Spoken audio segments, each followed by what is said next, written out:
Iran उपरे जो air strike होइछि ए बाबद रे हमको अधिक सूचना देबा पई मो सहयोगी मो सहयोगी अभिनव आस्तोष तबे चलंतो हम डायरेक्ट तांको सह आलोचना करबा ए बाबद रे।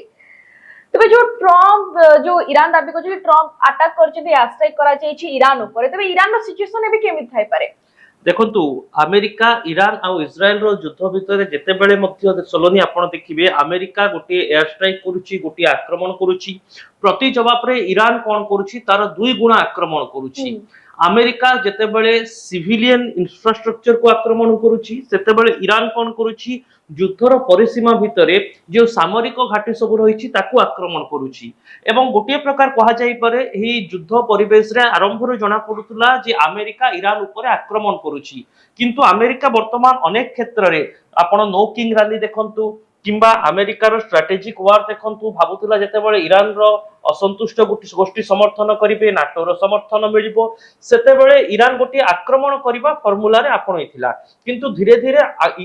अमेरिका गोटे आक्रमणात्मक फार्मूला आपणैथिला किंतु धीरे धीरे वर्तमान से छिगुलेला भली क्रम करूची। एवं जेतेबेले आज आपण देखंतु तेहरान रे आक्रमण होईची गोटे जगह रे 34 जन मरि जाईछंती 6 जन छोट छोट शिशु मध्य मरि जाईछंती तबे ए सबोर प्रति जवाब रे ईरान बड़ धरण आक्रमण करुछि। अमेरिका तुलन में ईरान पाखरे सेतिकी मिसाइल आउ नाही युद्ध आरंभ आपण जेतिकी मिसाइल अटैक देखुतिले ईरान करुछि वर्तमान ड्रोन अटैक करुछि किंतु ड्रोन अटैक रे मध्य अमेरिकार अवस्था को पूरा गोटे प्रकार छीन छतर करि देउछि ईरान। एणु वर्तमान समय ईरान पुणी आक्रमण करि पारे एवं अमेरिका सेमिति रे भी आर्थिक संकट दे गति करुछि। अमेरिका वर्तमान समय सामरिक चैलेंज को सामना करुछि आ प्रथम थर पई राष्ट्रपति डोनाल्ड ट्रम्प ईरान रो युद्ध रे निज नेतृत्व प्रति एक बड़ चैलेंज से सामना करुचंती। समस्त भाबुथिले विश्वर सर्वबृहत सर्वशक्तिशाली राष्ट्र राष्ट्रपति बेस शक्तिशाली तांको ऊपर किएबा आक्रमण करिवो तांको ऊपर आक्रमण कोले भयंकर परिणति हेबो ए सब को ईरान भूल प्रमाणित करिछि। सलोनी वर्तमान की 48 घंटार समय डोनाल्ड ट्रम्प देछन्ती ईरान को जो स्टेट ऑफ हॉर्मुज न खोलन्ती तांको से पई 48 घंटार समय दिया हैछि जो 48 घंटा काली पूर्ण हेबाकू जाउछि अप्रैल 7 तारिख रे। तेबे कोन गत काली पूरा देश पई माने देश चिंता रे रहिबा दरकार कि काली कारण 48 घंटा गत काली पूर्ण होछि डोनाल्ड ट्रम्प कर जो डेडलाइन देछन्ती ताहा काली पूर्ण होछि। ए प्रश्न मते हस आनी दैछि सलोनी काहे कि मु कहूछि जे पूर्वर गोटे अमेरिका राष्ट्रपति प्रत्येक कथा को अत्यंत गुरुत्वर सहित निया जाउतिला काहे कि ना तार प्रभाव विश्व अर्थनीति ऊपर थिला विश्वर वाणिज्य कारबार ऊपर थिला टेक इंडस्ट्री ऊपर थिला सामरिक प्रभाव रहउतिला किंतु ईरान अमेरिका और इस्राएल युद्ध रे अमेरिका राष्ट्रपति ये प्रथम डेडलाइन नुहे। तीनटी तारीख मु आपनको सामने रे कहूची। प्रथम तारीख हेउची मार्च 23 तारीख गोटे डेडलाइन देले मार्च 25 तारीख आउ गोटे डेडलाइन देले मार्च 27 तारीख आउ गोटे डेडलाइन देले आ एप्रिल 5 तारीख 48 घंटार मोहनल देले। मंगलवार राति 10:30 टारे डोनाल्ड ट्रम्प गोटे सांबादिक सम्मेलन रही जो से आभिमुख्य स्पष्ट करेंगे किंतु ये 48 घंटा ईरान सामने कौन सब चैलेंज रहिबो अमेरिका कौन करि पारे सेमिति रे जदि पूर्व आपण डेडलाइन को देखिबे अमेरिका विशेष किछि करि नाही बा करि पारिबो नाही किंतु एहा को आउ गोटे दृष्टिकोण रु जदि देखिबा जे अमेरिका वर्तमान दुईटी क्षेत्र देखिछि गोटे बर्बरोचित धमक देइछि गोटे अशालीन मंतव्य मध्य पोस्ट रे शेयर करिछि। अमेरिकार राष्ट्रपति मस्तिष्क गोटे शैतानी मस्तिष्क वर्तमान काम करुछि। एणु वर्तमान जेतेबेले अमेरिका कहूछि आमे ब्रिज को ध्वंस करि देबु आमे भित्ति प्रस्तर को भांगी देबु आमे तैल घाटी को उड़ेई देबु ये सबु जदि करा जाए केमिति करा जिवो परमाणु अस्त्र व्यवहार करा जिवो कि जदि अमेरिका परमाणु अस्त्र व्यवहार करूची तबे पूरा विश्व समुदाय वर्तमान एकजुट होई अमेरिका को विरोध करिवे ये गोटे कथा। द्वितीय कथा हेउची जदि तमाम भित्ति प्रस्तर को ईरान रो नष्ट करि देउची अमेरिका तैल घाटी कथा कहा जाऊ स्ट्रेट ऑफ हॉर्मुज कथा कहा जाऊ खर्क आइलैंड कथा कहा जाऊ ए सबु जदि घटे एहार प्रभाव अमेरिका ऊपर मध्य पड़िबो। स्ट्रेट ऑफ हॉर्मुज रे वर्तमान विश्व अर्थनीति को बंद कर दिया जाइछि ताला पकड़ी दिया जाइछि 3000 रु अधिक जहाज वर्तमान स्ट्रेट ऑफ हॉर्मुज रे अटकी रहिचंती। आ अमेरिका जदि ईरान ऊपर आक्रमण करी अर्थनैतिक भित्तिभूमि को टार्गेट करे तेबे एहार प्रभाव अमेरिका ऊपर पड़िबो दर वृद्धि घटिबो तैल अभाव परिलक्षित हेबो सामरिक एवं कूटनैतिक क्षेत्र में नाटो देश ठारू आरंभ करी यूरोपीय देश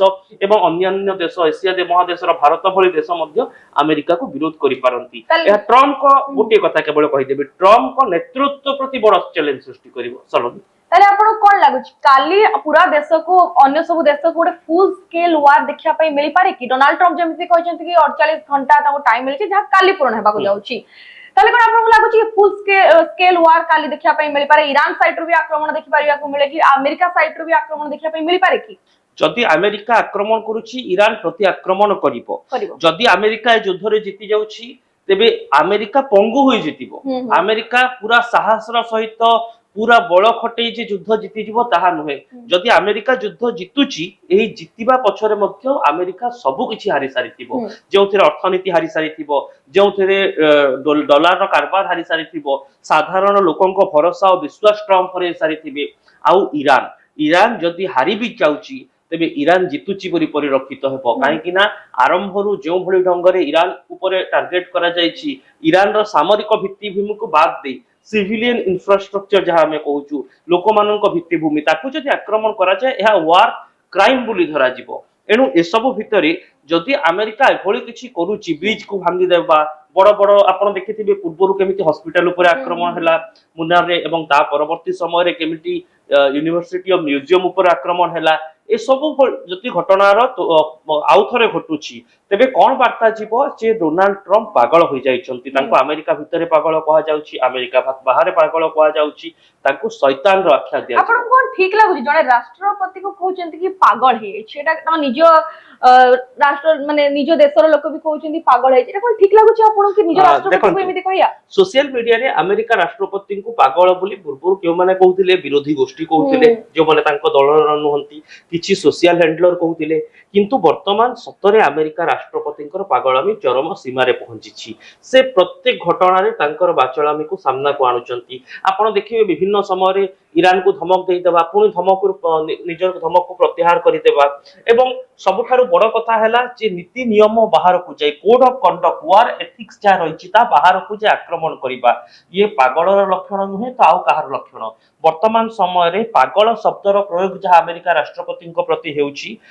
पूर्वरु गोटे संवेदनशीलता रहितिला पूर्वरु अनेक लोक कहउतिले जे राष्ट्रमुख्यंक प्रति एभली शब्द ग्रहणीय नुहे किंतु धीरे धीरे वर्तमान लोक कहउचंती जे डोनाल्ड ट्रम्प को जेते निंदा कले मध्य ताहा कम हेबो काहेकि ना से वार रो नीति नियम को मानु नाहंती साधारण लोकन को ऊपर अमेरिका आक्रमण करूची अमेरिकन फास्ट एक कथा कहउतिले डोनाल्ड ट्रम्प किंतु वर्तमान अमेरिका लोक तो असंतुष्ट नो किंग रैली करूचंती ट्रम्प जेतेबेले शासन गदी को आसिले सेतेबेले से कहितिले जे पूर्व राष्ट्रपति माने जो भूल करिसंती अन्य देश ऊपर आक्रमण करी सही भूल को आ त्वरान्वित करिबो नाही अमेरिका किंतु देखंतु अमेरिका इतिहास रे जदि प्रथम थर पाई कोनोसी सामरिक भूल करा जाई थाए सामरिक पाप करा जाई थाए ताहा डोनाल्ड ट्रम्प करिसंती एनु डोनाल्ड ट्रम्प को विभिन्न महल रे वर्तमान पागल आख्या दिया जाउछि आपण आज देखंतु डेमोक्रेटिक पार्टी रो जे डेप्यूटी लीडर अछंती से आज डोनाल्ड ट्रम्प को पागल बोली कहिसंती ईरान रो विभिन्न सहयोगी राष्ट्र पागल बोली कहउचंती तेबे आ तांकर पागल में जणा भी पडुछि काहे कि ना से गोटे मंतव्य देउछंती सेही मंतव्य रु फेरी आसुचंती बाहुरी आसुचंती गोटे स्ट्रेटजी अपनाउछंती आ गोटे दिगरे काम करूचंती एवं जो एथिक्स ता एथिक्स को आ मानु नाहंती चलो।